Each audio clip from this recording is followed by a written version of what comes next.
j'ai entendu ce qui a été dit par-ci, par-là.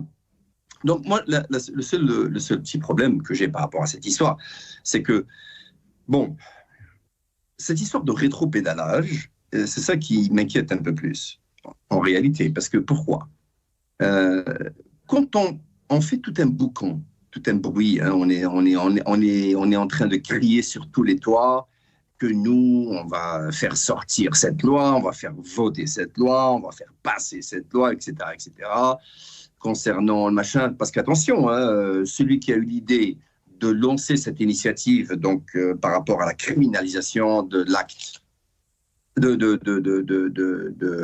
comment dit-on, la criminalisation de la colonie par rapport au crime. Bon, d'abord, sincèrement, celui qui avait l'idée, il fallait l'avoir, ça fait déjà longtemps. Si c'était vraiment l'idée d'attaquer la France, moi je pense que si le président de la République, mais bon, je ne sais pas quel agenda il avait, mais pour moi, personnellement, sortir une telle loi, je pense que c'est légitime, c'est bien. Moi, je suis preneur, je suis complètement preneur, je suis actionnaire de cette loi. Mais bon, il fallait la sortir quand il s'est installé au pouvoir. Il ne fallait pas la sortir maintenant. Pourquoi maintenant ? Pourquoi ? Parce qu'avant, les relations avec la France étaient bonnes. Et puis du coup, quand les relations avec la France sont plus bonnes parce qu'il y a cette histoire du Sahara occidental, du coup, on a un problème avec la criminalisation de la colonie, etc. Donc avant l'histoire du Sahara occidental, il n'y avait pas de problème avec la criminalisation. Et puis après, il y a le problème de la criminalisation. Donc vous voyez, il y a le problème de leur agenda, je ne lui trouve pas beaucoup de rationalité. Bon,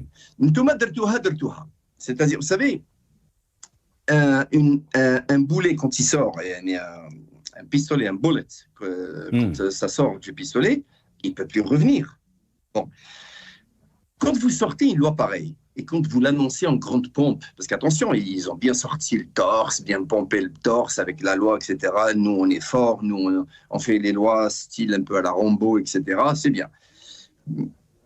Mais je trouve que c'est un très grand manque de respect par rapport à l'histoire de l'Algérie, par rapport à nos chouhada, Allah yarhamhum wa yus'alihum bi alf rahma. Allah yarhamhum bi alf rahma, chouhada ta'ana li matou.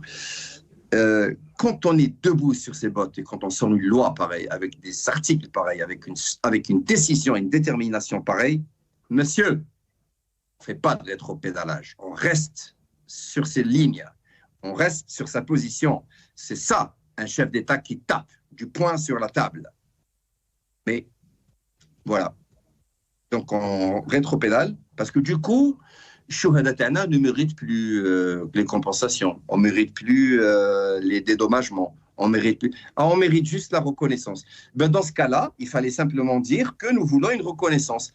S'ils avaient de la finesse politique et diplomatique, bon, d'abord, comme je l'ai toujours signalé sur les ondes de votre chaîne, s'ils avaient de la finesse diplomatique, ils nous auraient déjà le canon Baba Merzoug qui est au port de Brest et puis récupérer les crânes des défunts algériens qui sont exposés au musée de l'homme à Paris.